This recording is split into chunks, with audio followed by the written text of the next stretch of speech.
Hello, good morning. Welcome back to The Breakfast Show. It is 5 minutes to 9 a.m. Now, before the commercial break, we did talk about, will, writing your will, distribution of assets. Absolutely right. Now, apparently, a will is a written document and it outlines your intentions regarding the care and disposition of your home, your money, and other assets, as well as the care upon your care of your family upon your death. Now, last week on Financial Freedom Minutes, our resident financial advisor, Mr. Yap Ming Hui, has shared with our viewers on how to make a valid will. So, your will's valid. Today, we're going to go into the finer details of how you can distribute your assets. So, once again, ladies and gentlemen, welcome on set, live on The Breakfast Show, Mr. Yap Ming Hui on Financial Freedom Minutes. Over to you, Mr. Yap.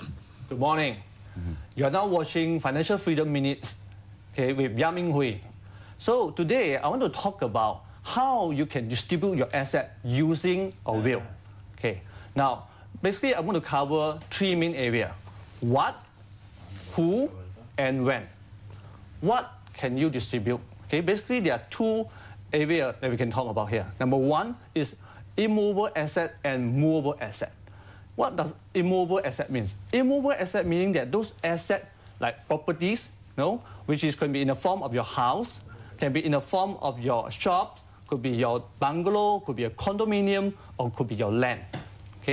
And immovable asset are those movable assets are those like cash, shares, unit trusts, those assets like watches and jewelry that you can distribute away. Now, under what can you distribute, also there's area also like what you can't distribute, which comprise of life insurance, EPF money, and also joint bank account.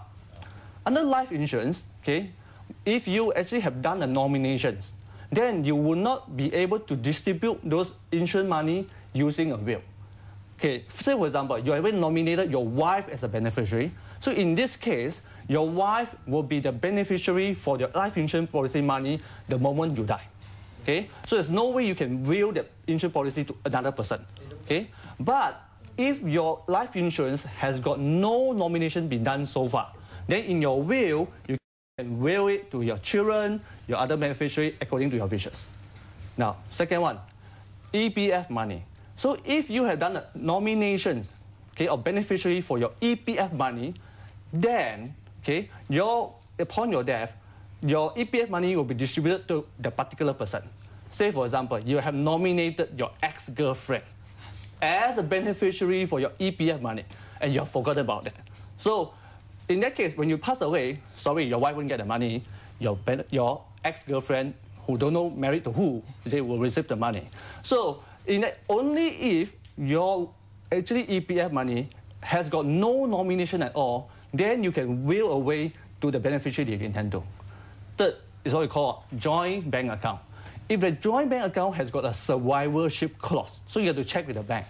If it has got a survivorship clause, whatever money that you have upon that you pass away, it will go to another person who have joint name with you. Say, for example, your brother. So in that case, you can't will away the money to your children or your wife. So only if you have got actually joint bank account with no survivorship clause, then only you can will it to the beneficiary you intended in your will. Now we come to the next point of it, which we will call about who can you benefit under your will.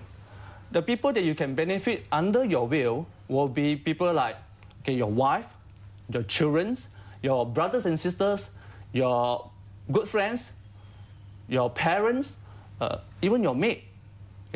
Anybody that you like, you can benefit to them. Also, of course, those people you want to benefit also can be a Muslim or non-Muslim. It can be a local Malaysian, it can be a foreigners. You can even benefit to those like companies, if either your own company, it could be a church, it could be a temple, it could be any charity organization that you fancy. So that's actually who you can benefit. The third part of it, when. Now, by law in Malaysia, if you do not actually specify how or when you want the asset to be distributed to your children and your beneficiary, by law, at 18 years old, your asset will be distributed to them. Some people may think, well, if I distribute my asset to them at 18 years old, they may not be able to manage that. Yes, guess what happened to Paris Hilton? I mean, you see how Paris Hilton spent excessively then you may worry about your money get spent like that by your children. So you got two other options. Number one option is that you can delay the distribution to that. Say, for example, instead of 18 years old, you can delay up to 30 years old or even 40 years old. Okay? Number two, you can stagger your distribution to your beneficiary. In that case, for example, you may put, say, 50% of assets to be distributed at 25 years old, and another balance 50% to be distributed at the age of 30 years old. So this is what I have to share today about how you can distribute your asset using the will. So always remember, smarter money, smarter you, smarter money.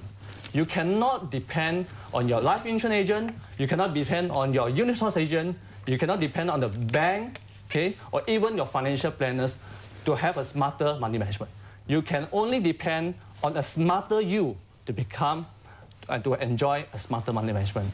This is what I will share today. Over to you, Nas. Wow, Mr. Yap, thank you very much.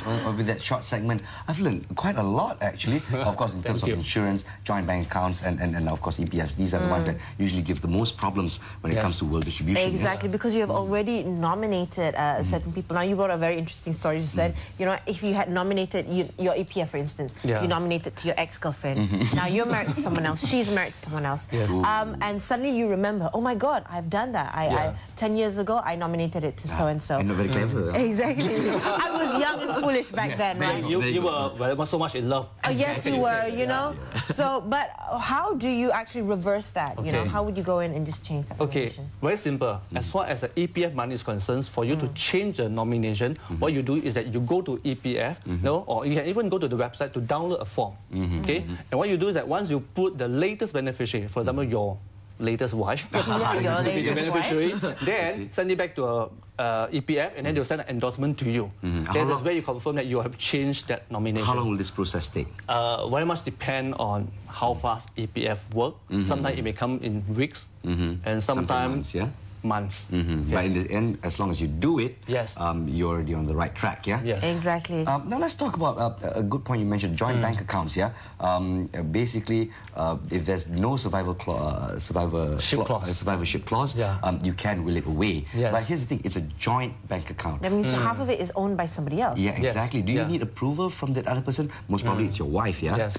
Do you need that approval before you can will it away? Yeah. So if it's a joint bank account without survivorship clause, then you can actually put it in your will, say, I want to actually will my portion in this joint account to maybe my children, your portion. You know? But if you actually have a joint bank account with a survivorship clause, no matter whatever you say, who you want to give it to, it doesn't matter. Because it will automatically go to someone who actually joined the bank account with you. You know? So that's what it means. So very important for us to find out from the particular bank, because it varies from one bank to another, that whether this bank account has got survivorship. Okay, so it's not something that you would request for or you would knowingly do, as of course whenever you sign up for a new insurance a policy, you will actively fill in yourself who are your nominees. Whereas a joint account, for instance, it all depends on the bank's policies. The bank policies, I see, so it's important to find out. So that's a dangerous one, actually. That's on finer ground. So for our viewers out there, when it comes to joint bank accounts, do set the record straight, especially when it comes to asset distribution, here's another one. You also talked about insurance nomination and EPF nominations as well. I was just wondering, is that undoable as well? Because what to do? Suddenly you have more people that you need to care about, and initially in your life you've only nominated, let's say, your parents, but now you have wife, children, chuchu.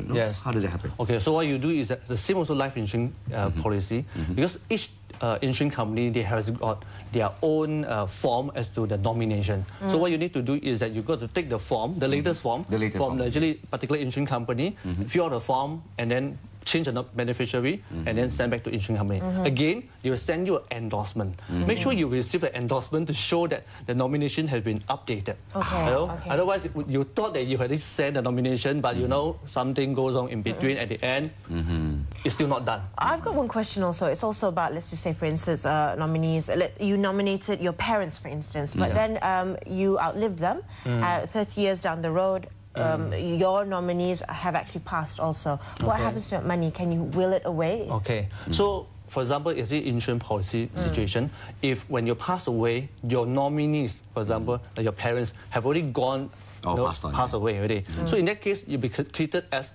no beneficiary for your life insurance policy. Then in this case, whatever you state inside your will, you know, for example, normally when you do a will, you have one last clause talking about the residuary asset. Residuary asset. You know, you see the balance of all this asset, then it will be distributed according to the residuary asset distribution. I see. All right. That's the way it works. So it won't stay in the insurance company, it won't as long go as the somewhere. insurance company don't keep it, that's fine. Yes. That's not fair.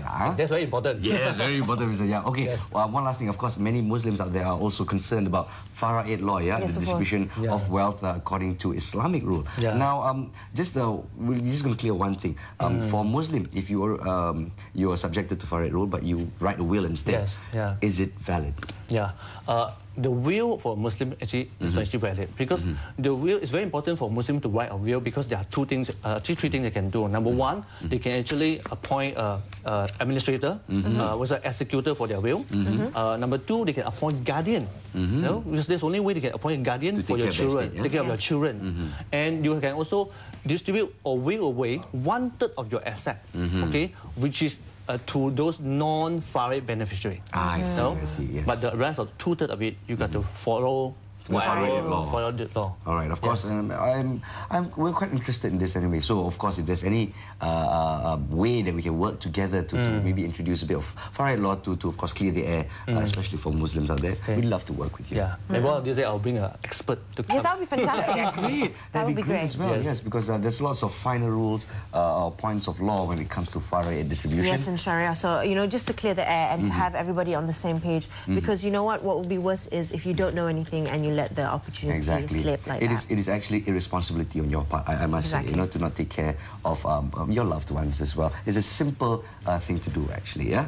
All right, thank you very much. Of course, to know more about money management, or if you want to know a little bit more about the finer details of asset distribution, please visit www.yapminghui.com. Yes, and if you have any major financial decisions that you want to make and you want Mr. Yap's help or advice, you can email him at inquiries@at yapminghui.com, or you can SMS your questions to 01239000048. There you go. We've got an SMS helpline as well. There you go. We'll be having more of Mr. Yap on our show this December for more tips on money management. So do stick with us right here on The Breakfast Show.